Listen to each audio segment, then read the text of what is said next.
Thank you, Superintendent Frock, for the kind words. Board of Education, Administration, family, friends, and guardians, and most of all, class of 2020. It's a real privilege to bring this graduation speech to you. When Mr. Hinton first came to me about making this speech, I wasn't so sure about doing this because I've had a lot of you in class for 2 years. You've had all these good teachers, you've had all these good coaches, and I wondered, what in the world could I say to you that you haven't heard before? And you know I don't like to bore people. But he asked me to think about it, so I did, and I went home and I talked to 2 people who are smarter than me. First was my wife, Karen, who edited Press News for 27 years and knows a lot about public speaking. And the other is Pastor Gene Carter of More Than Christian Church, a friend of ours, who also knows a lot about public speaking. And they gave me the same advice. They said, you can do this. Just keep it short, keep it simple, and you can do a really nice little address. I still wasn't so sure, but I gave it some more thought, because when I do this speech, I would have to accomplish 2 purposes. One would be, I've got to say something that's honest, because you know that's what I do. And secondly, it needs to be positive, and we both know that honest and positive don't always go together. But as I gave it some thought, an idea came to me. Now, you've been in my classroom and you know that it's not unusual for ideas to occur and us to try different things, but this was different. An idea came to me, and then another piece, and another piece, and I took it out and I looked at it and I thought, this would just be ideal. So, here we go. Now, the source of my idea comes from a really good source. And it would be kind of like going to Mrs. Raber for advice about life, or going to Mrs. Barwick for advice about your senior schedule. You know you're going to get something really good. And this really good thing comes from the biblical book of wisdom, Ecclesiastes, in the 3rd chapter, which you may not know, but you know these lines. They're the lines that say that there's a time and a season for everything. A time to be born, a time to die, a time to laugh, a time to cry, a time to plant, a time to harvest, and so on and so on. So I got that, and so I thought, well, there must be a time to graduate. Yeah, and I had the same thought that you're having right now. No duh, really, water is wet. But as I looked at that, I saw something I never thought about before, and it made perfect sense for you and for me. Now, to accomplish this, I have to create a bond between you and I, because we have this shared experience, and it's from that experience that this is all going to work for us. So what we're going to do is we're going to go time traveling. We're going to go back to the spring of 1968. I'm in the Smith Gym, and I'm waiting to graduate. Now, I'm going to give you a little bit of context. Mr. Hall, he's a little 4-year-old mad scientist running around taking things apart and trying to put them back together again. And Mrs. Kimball, well, she's in diapers. She's celebrated her first birthday on May 11th. So this gives you an idea of how that sets up.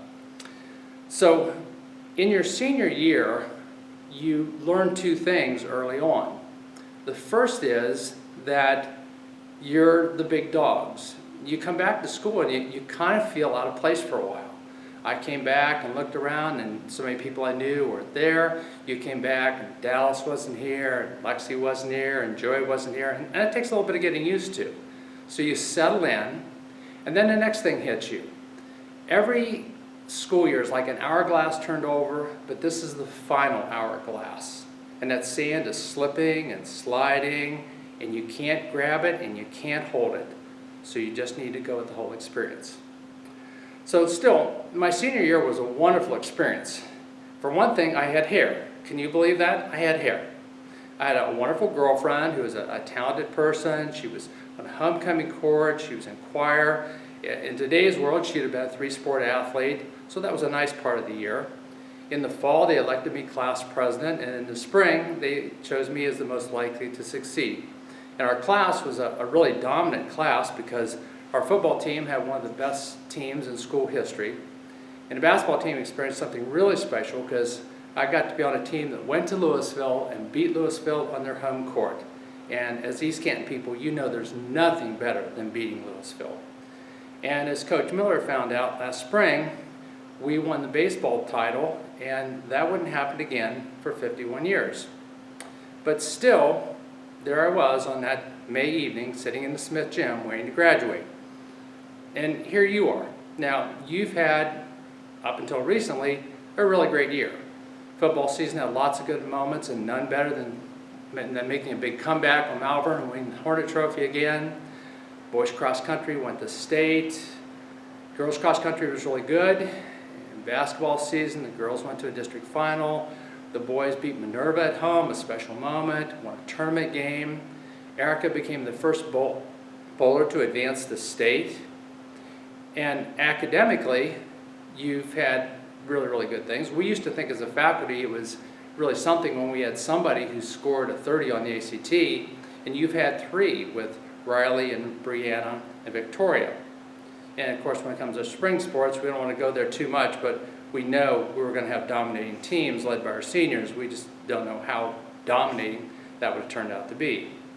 But still, here you are, waiting to graduate. And now we come to point number 1.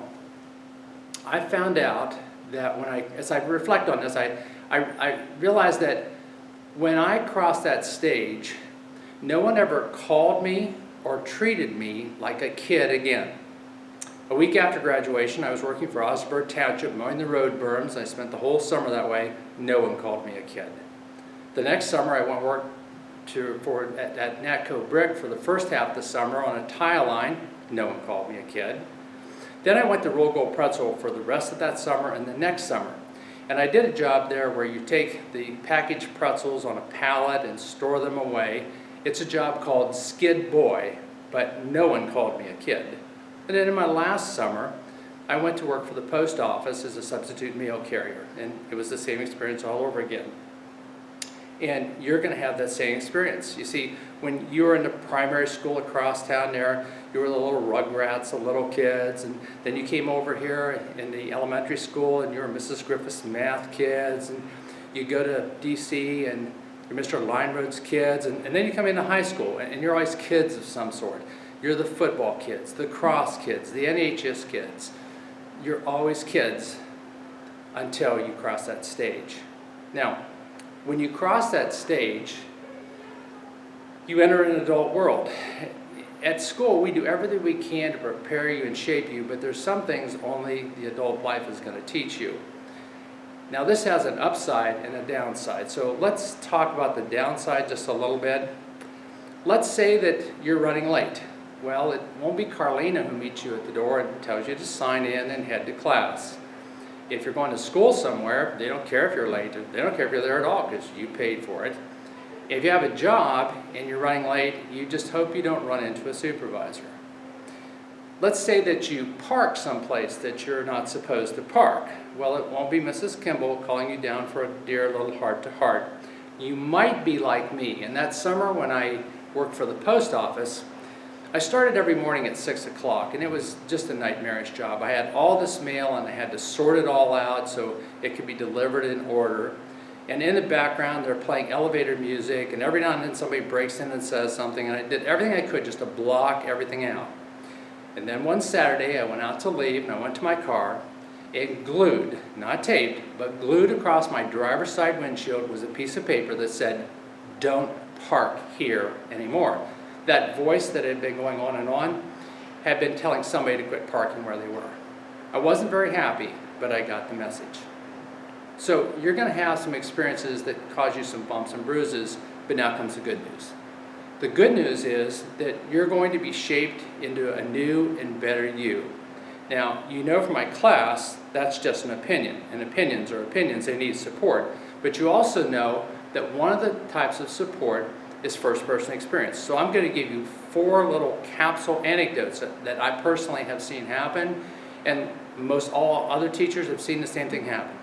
I'm going to go way back in the day to 1965, little Augusta High School in Carroll County. When I was a freshman in high school at Augusta, we had 99 students. It was that small. And there was a student there named Larry, and Larry did a lot of things wrong. And when I left town, Larry didn't seem to have too much of a future. So we fast forward, I'm teaching at East Canton, and I go out to the mall to buy some clothes. And I walk in the store and start back through the store, and I see Larry waiting on a customer up ahead, and I wasn't sure what to think. He saw me, waved at me, came up and said, "Mike, how are you doing? What are you looking for? I'll be right with you after I wait on this customer."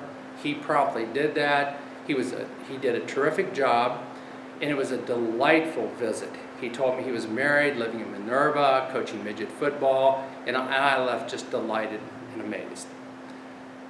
Fast forward again to when we were in another building. We had a student there that we weren't quite so sure what was going to happen to him. He didn't have the greatest circumstances. We didn't know how things were going to work out for him. Fast forward again, I'm at Office Max, and I'm going down one aisle, and I look, and an aisle over, there he is. And he looked up and saw me and came to me on a beeline. And it was just wonderful. His face was glowing, his eyes were bright, he had this big smile. He told me that he was going to Stark State, he was studying criminal justice, and he was as happy as could be. Jump ahead to just this past fall. We had a senior last year who just really had an adventure going through high school. He had fits trying to get his work done. We were always worried that he'd be able to graduate. But here he was. He came back to see us last fall, came down to our rooms down in the West End there, visiting with all of us because he wanted us to know how happy he was. He had moved out of his house, he had a good job welding, and he was just so thankful and so pleased, and he was doing great. And just last week, I had a paint customer call me, and this again was somebody who had a tough time going through school, but he graduated. He joined the Heavy Equipment Operators Union and is doing really well for himself because he's bought 20-some acres and built this beautiful home out there.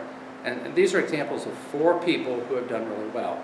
So this is good support that you too are going to do really well, but we're going to take it one little step further.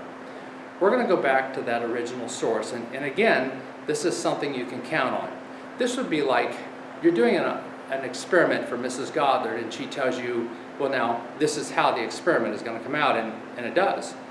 Or you're getting Mrs. Keller's help with a project, and she says, now if we work together and do this, this is how your project will come out, and it does. We're going to go back to the first chapter of Ecclesiastes, where it makes a really curious statement. It talks about all these things in the world, and then it says, there is nothing new under the sun. When I originally got this idea, we hadn't got into the whole COVID-19 business, and then we did, and I found myself having to stop and take a look at this. So what I did is I went back and did some reading.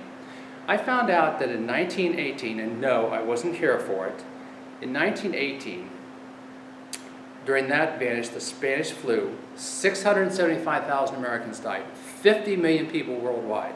And all this social distancing and the things we've gone through, they went through it then. As a matter of fact, a lot of our ideas come from what they experienced. They had the same problems starting the economies again, so they went through that. Oh, and in sports, there was no masks on a McKinley football game that year.